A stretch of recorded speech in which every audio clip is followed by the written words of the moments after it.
Okay, so I wanted us to revisit this Shaila that we started on Friday because it sounded to me like it was open and shut that the landlord is liable, and Rav Sharaga is saying it's obvious that the tenant is liable. So this is clearly, an illustration where you can look at something two different ways.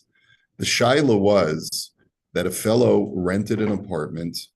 Before he left, the landlord did a complete walkthrough of the apartment. Both the tenant and the landlord forgot to check the dude, right, to make sure that it was turned off, that the switch was turned off. And then lo and behold, the landlord gets this huge bill, electric bill, because the tenant neglected to turn off the dude.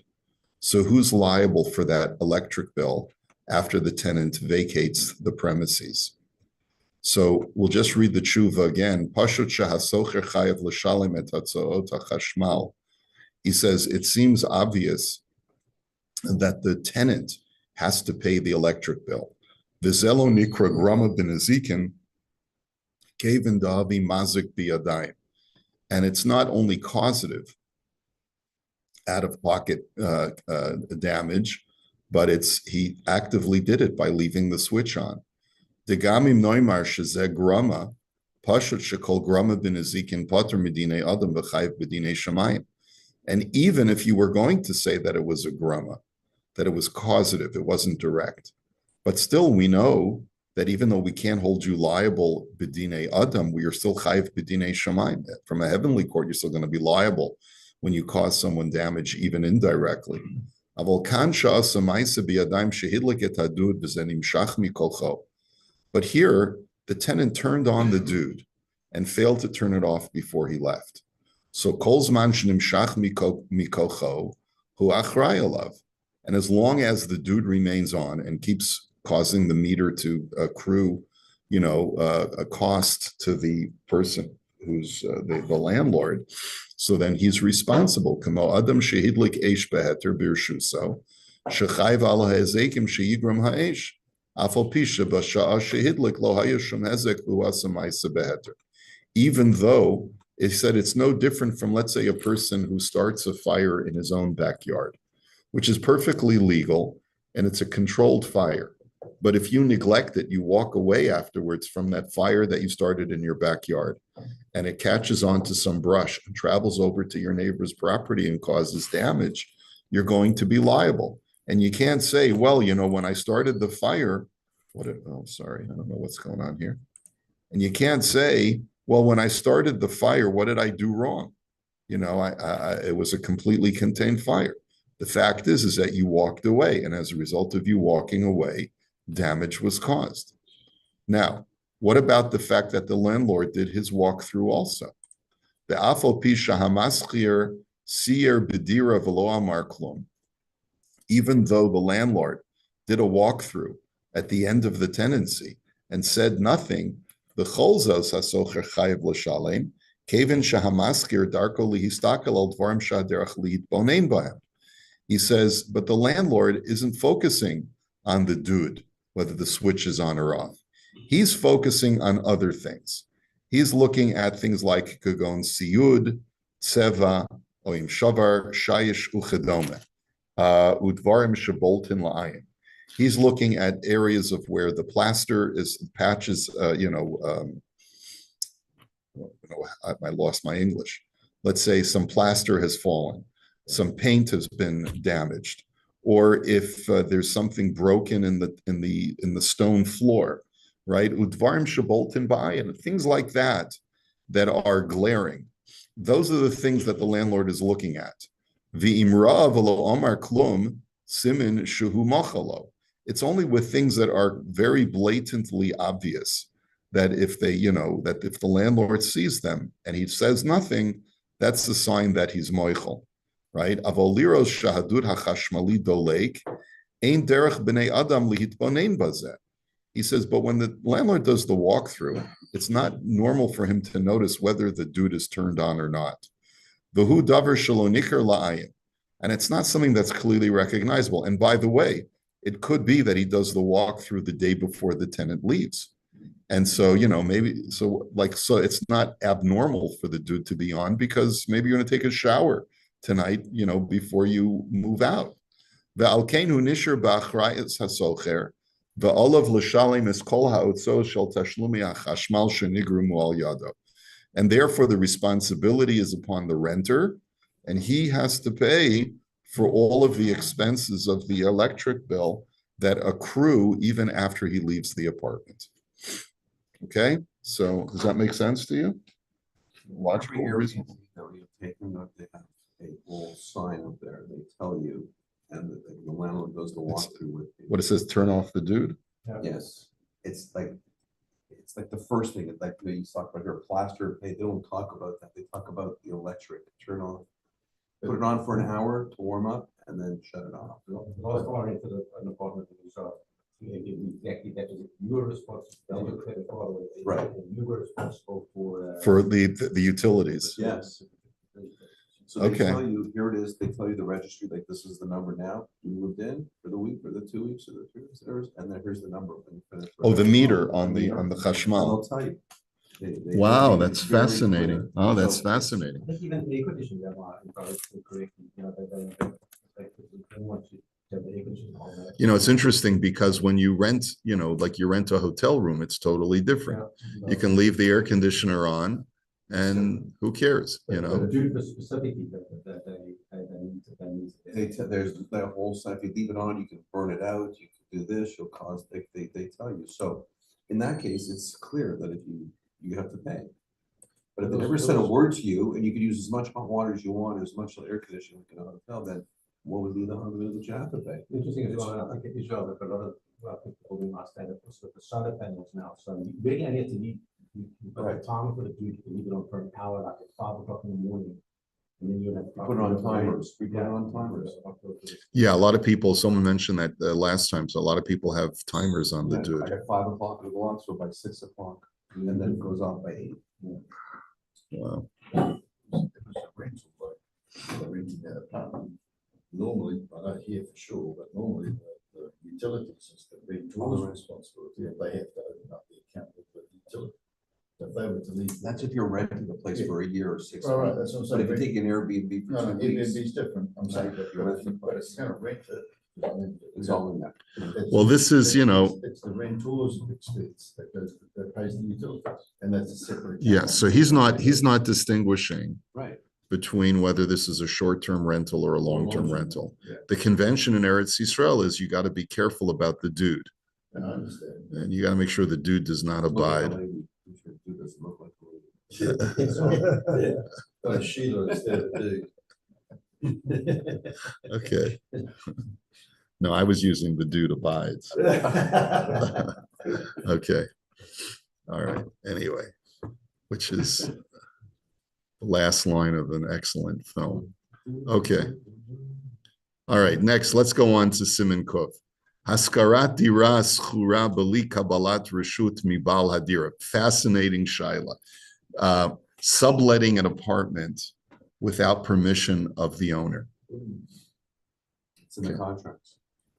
Well, it's standard. Standard. So it's standard. Is where's Marv? Is Marv here today? Oh, Marv is AWOL. Okay. All right. Surfing. Okay. That'd be a sign. Anachnu garim bischirut birushalayim. So, okay, we are tenants in an apartment in Jerusalem. Wayne, it sounds like you sent in this question. Uvimei hachag anu mitarchim etzel hahorim batzafon. And so for Yantif, we're going up north to our parents. So now the big tempting shaila is, we got this empty apartment in Jerusalem that we're paying rent for. We know we can make a killing from these Americans and Canadians who want to come for Chag. Ha'imuter lanu lahaskir et hadira litkufat hachagim b'li lahudia lebal hadira ulekabel et harivachim. So do we have a right to sublet it just for the Yamim Tovim to a tenant without notifying the landlord, without notifying the owner, and to be able to make a profit? I would imagine, Wayne, if you were to rent out the apartment that you're renting just for Sukkot, let's say for 10 days in the month of what is it, October, with September, October, whenever it is, would that cover your rent for the entire month, do you think? I'm not sure if Wayne's. Yeah, probably. I mean, I would say rents are 3 to 4 times or what it would normally be. Okay. But it's a different thing. One is a short term and one is a long term. Right, right. So you could probably, I mean, this would be a very tempting prospect. And the argument, of course, is like, why should it make a difference to the landlord? If I'm subletting it, he's getting his rent. Why can't I just why can't I do a side hustle? He wants to have control of his tenants who's in his place. You know, some people could be more destructive or yeah, so I'll cover whatever damages, you know, It's in the contract every time too. So we're going to see, first of all, we're going to see if it's in the contract or not in the contract. That's going to be the first thing that we have to look at. Im katuv b'chozeh haschirut she'ein hasocher rashay lahaskir et hadira la'acherim. If it's written in the contract that the tenant cannot sublet it, so pashut sha'asur lo lahaskir, then obviously you can't. Okay, v'im b'chol zotu hiskir harevach dahainu hasikum sheyoter midmei haschirut magia lemaskir dahainu baladira. Now, what if you went ahead and behind the back of the landlord, you went ahead and you sublet the apartment, and then the landlord discovers that you made the money, so any profit that you made goes to the landlord. So if let's say the guy made more than what he would normally pay for rent, so all that has to go to the landlord. Okay, v'hayom b'harbe machozei haschirut katuv she'ein hasocher rashay lahaskir et hadira lelo haskamat hamaskir bichtav. Today, what you'll find in many contracts is that the tenant does not have a right to sublet the apartment unless he receives permission in writing from the owner. V'lochein ba'ofen zeh harevach hu lemaskir u'chemo shekasav harama. And therefore, any kind of profit that is made from doing an enterprise with the property of the balabayas goes to the balabayas, and you can't keep it. So the Makor Baruch writes, he says, Davar zeh pashut, d'chol tanai sheb'mamon kain. Whatever arguments you're going to make to the contrary, what difference should it make to him? What right does he have to prevent me from, doing this? It's not going to harm him. But if it's in writing and it's an agreement that you committed to, then that's a binding commitment. Adam kol tanai sheyirtze b'mekach, kach matne b'schirus ad kan l'shano. And as the Shulchan Aruch itself writes, that just like a person can make any stipulation in a transaction, you can make any stipulation in a rental agreement. And by the way, quoting the Ramah that the profits, when you violate the rental agreement, the profit goes to the owner. He says, "V'zel lashon haRamah sham, asocher bayit b'chavera, v'chazar v'hiskira la'acherim b'yoser mima shesachru." If you rent a house and then you go ahead and you sublet it to somebody else and you make more than what you're paying the owner. So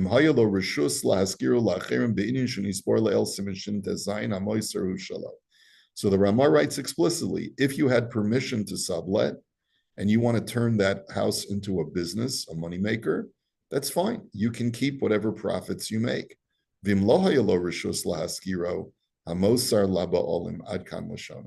if you didn't have permission to sublet it, then whatever profit you make has to be surrendered to the owner. So though, if he discovers it, but if he doesn't discover it? Well, then there's nothing to talk No, but about. don't you have an obligation to No, is there an Shemaim? derelict kind of Yeah, thing? yeah, you do. Yeah, for sure. You have a halachic obligation to give over whatever you made to the balabas. But if we're dealing with a guy who's not disclosing, and you're right. Maybe it's his guilty conscience that's weighing upon him, and he asked the shaila after the fact, after he rented it out. He knew that he wasn't supposed to. It was in the rental agreement, but he made such mental rationalizations. He said, it's a standard contract. He's a good guy. It's not gonna bother him. If anything, I'm helping him because I'm helping him do a mitzvah with his property to let someone who wants to make aliyah l'regel, make a pilgrimage to Jerusalem for Yantiv, to have the zuchus, to be able to live, to be in Yerushalayim for Yantiv. How could he not want me to rent it out, right? And then someone says, hey, there's a Ramah in Choshen Mishpat. You've been thinking about Kedusha, right? Did you look in the Shulchan Aruch in Choshen Mishpat? Choshen Mishpat, what's that? Never heard of it, right? So take a look at the Ramah. What does the Ramah say? If you didn't have permission and it was explicit in the contract that you don't have a right to do so, you have to surrender whatever you made over to the balabas. Now, I'd want to hire that guy to be a salesman to rent that out on a regular basis because he gets more money. yeah. Would that be the full, I mean, when you say what it being made, it would be the full proceeds, which is not entitled to really anything. But what about his costs? You must be able to cover his costs. So there may have been some costs involved. Who knows? Maybe he had to buy certain amenities for the like, or listen, he's already paying the rent, right? Yeah. So anything, I guess, above what comes in above what he made, what he's paying for rent. So, in other words, yeah, I mean, let me just think how it would work. The guy's saying, let's say I'm paying 8,000 shekel a month for this apartment, right? And I was able to rent it out for 10,000 shekel. So do I have to pay above that? Do I have to pay the balabayas 10,000 shekel? Or do I just have to pay him the 2,000 profit that I made? You'd pro rata your 8,000 over the 10 days. Work out what's you divide the 8,000 by the- Okay, I'm just simplifying it. Let's say, there's also Yeah, no, things like utilities. yeah, so, right. So there's a lot, there would be what to calculate, I think. You think it's just the 2,000? He says the motar, he says the excess, the profit. He's saying the differential you have to give over. So yeah, you don't give him the full rental amount because the truth is I'm paying the balabait. Just to simplify it, I understand what you're saying, Doug, but just to simplify it, if I'm paying 8,000 a month and the guy comes in for that whole month, right? So I was able to I normally pay 8,000 shekel. I'm getting 16,000 shekel because it's a one-time deal. So I'm profiting 8,000. L'cha'ora, I would only have to pay the balabayas, the regular 8 plus another 8. I wouldn't have to give him 8 plus 16. Just give him 8 plus the additional 8, right? Yeah. Anyway, Omnam ayin laharav machane Ephraim shekasav da'afilu b'makom she'asul haskiru la'acher hainu dafka lechatchila. But we have a huge chiddush here. The Machane Ephraim writes that even in a place where it's not permitted to rent to others, that's only lechatchila. Aval b'di'eved masha asa asui v'i efshar lahotzi miyado. But whatever was done, b'di'eved. In other words, if you did not have permission to sublet it, then and you went ahead anyway, I can't coerce you to surrender the profit that you made. Va'ayin od b'sefer mishpatei haTorah mashakasav ladun bidvarav v'hisik tekiven shehudas yachid yefshar lomer kimli kamohu ayin sham. But the Sefer Mishpatei haTorah writes that yes, it's true, there is such a shita of the Machane Ephraim, but it is such an obscure singular shita that the tenant can't say Kimli, I paskin like the Machane Ephraim. No, because the Ramah and all of the other poskim say that you have to surrender the profit. The ha'emesu, the Machane Ephraim gufe behilchos she'ela kasav denir lo ikar di mahishala acher be'isr haba olam yachol lahotzi miyada. And the Machane Ephraim writes in another place that the landlord could force him to surrender the profits. Nimsa deharav machane Ephraim gufe dan bazel lakan ulakan. So it turns out that he equivocates. And at the end of the day, it's going to be hard to find anyone who's going to side with the tenant in this kind of situation. So that's up until now. We've been talking about where it's already in the contract, and that's probably in most situations, like you've pointed out, Moish, that it'll say you cannot sublet it unless you get express permission in writing from the owner or the landlord. Aval imlo dibru b'neihem al zeh. But let's say there was nothing. There was no clause in the contract. Maybe the whole rental was a verbal agreement, which of course we've already expressed is a big mistake. Whenever you're doing a rental agreement, there's going to be a lot of gray area, especially in halacha, as far as who's liable for which kinds of damages. And so you want to certainly specify that. And this is another thing that you want to specify. Can you sublet the apartment? So Kasav HaRambam shekol ma sha'amru ein hasocher rashai lahaskir la'acherim b'li rishus balabayis ne'marak b'socher chafetzim shemetaltalim mimakom l'makom. So it's interesting. The Rambam tells us an interesting halacha. He says, it's true that the Gemara says that you're not allowed to sublease chattel to other people. So if I borrow or rent your lawnmower or your car, I'm not allowed to sublet it to other people. Okay, why? Because things that travel from place to place, it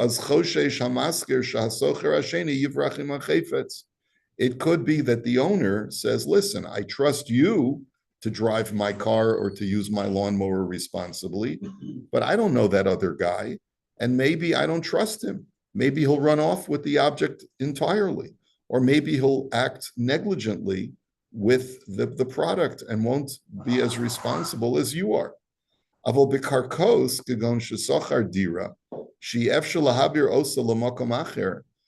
Rambam says, when it comes to property rental, where there's no fear that a guy's going to run off with an apartment because it's attached to the ground,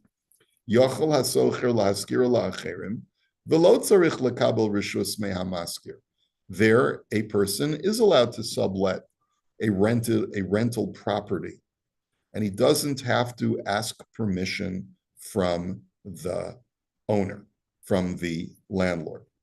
That's the opinion of the Rambam, and that's really quite significant, because what you see here is that according to the Rambam, if I, as a tenant, did not have a clause in my contract that I'm not allowed to sublet, I could always point to the Rambam and says, what are you talking about? The Rambam says it's perfectly fine for me to sublet. Avol l'das haravid gam legabe socher dira kevin she'efshar lahazik et hadira v'ligrom lo nezakim. He says the Ravid disagrees. The Ravid says even with property, a landlord could say, I trust Ron, I know him, he's a responsible balabayit, and I'm willing to rent my property to him. But some other shmendrik who I don't know, who may be doing drugs or having wild parties, I don't want that. And you can't go ahead and sublet it to whoever you want. And makpidim haba'olim shelo yaskir ota lanoshim achrim. And therefore, even with properties, the owners are mindful and don't want it to be sublet to other people. And therefore you're not allowed to sublet it. We have therefore now a big machlokes between the Rambam and the Ravid. But the Rambam, however, paskins that a tenant can be lenient. And as the Makor Baruch points out, this is also the psak of the Shulchan Aruch and the Ramah. Aval, but then he writes, Aval gam ledas HaRambam, kol ma shemuter lahaskir la'acherim, hainu davka im mispar hanefashot shel hasochim hachodoshim, lo ole al mispar hanefashot shel hasochim harishonim.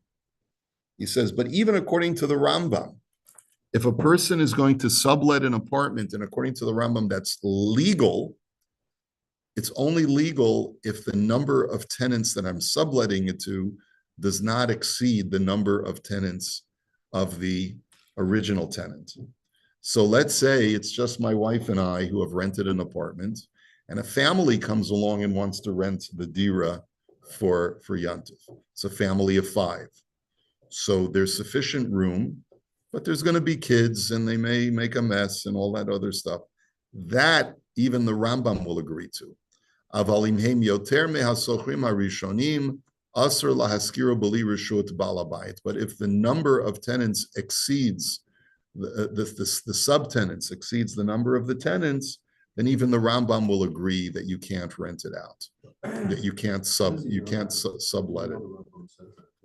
Doesn't say that. Well, we didn't look at the Rambam inside. I guess he's quoting the Rambam. If you want, we'll take a quick look at the Rambam. The Rambam is in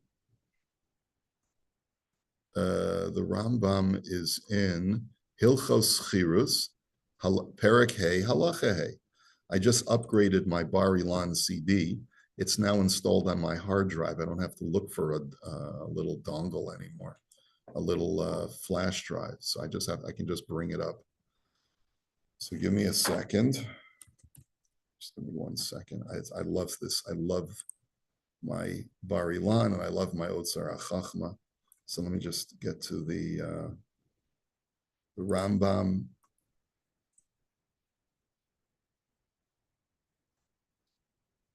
Hilchos Chirus.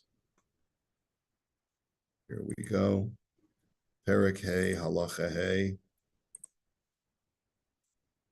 And let me share the screen so that everyone can see it.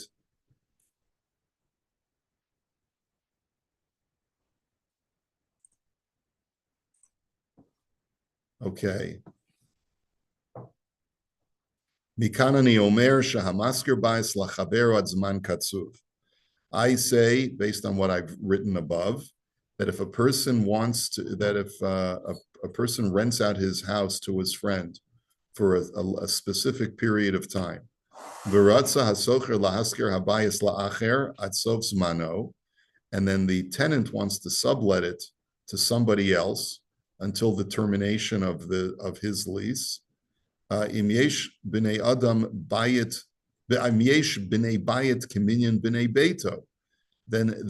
if the number of tenants is the same of the subletters is the same as the number of tenants, then that's fine. Avalim hayu arba lo yiskar lachamisha, right? So the Rambam says it beferish. But if there's 4 tenants in the original, and then the subtenants are 5, that's not okay. Shalo amru chachamim ein hasocher rashai lahaskir ela metaltalin. He says, and the reason why I hold that you're allowed to sublet property is because the only time the Chazal say you can't sublet property is only with chattel. Shaharei omer lo ein ritzoni shei piktoni biyad acher. Because a person could always say, I don't want my car, lawnmower, whatever, my appliance, to be in someone else's possession. Aval bekarka o basfina shaharei bala ima ein omer kein. He says, but with real estate or with a ship where the captain of the ship is the owner of the ship, then a tenant can bring on other people because the balabayas is there to watch over it.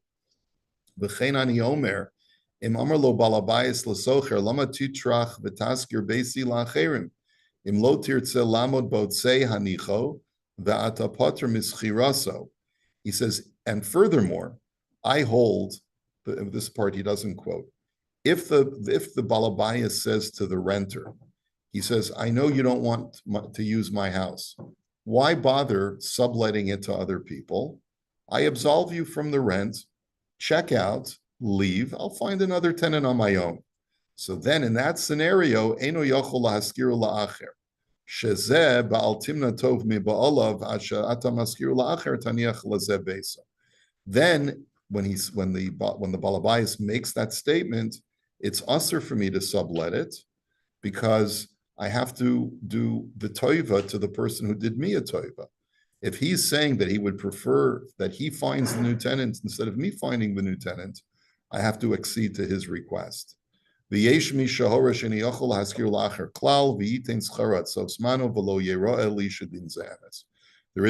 says the Rambam, that you're never allowed to sublet a real estate property. And it doesn't seem to me that that's correct, says the Rambam. And the Ravid over here says that he agrees with that latter opinion because many subtenants will destroy the house. Yeah, and you don't want that. Okay, so Mirz Hashem will just finish this off tomorrow just to tie up any loose ends. And let me wish you all a fantastic day.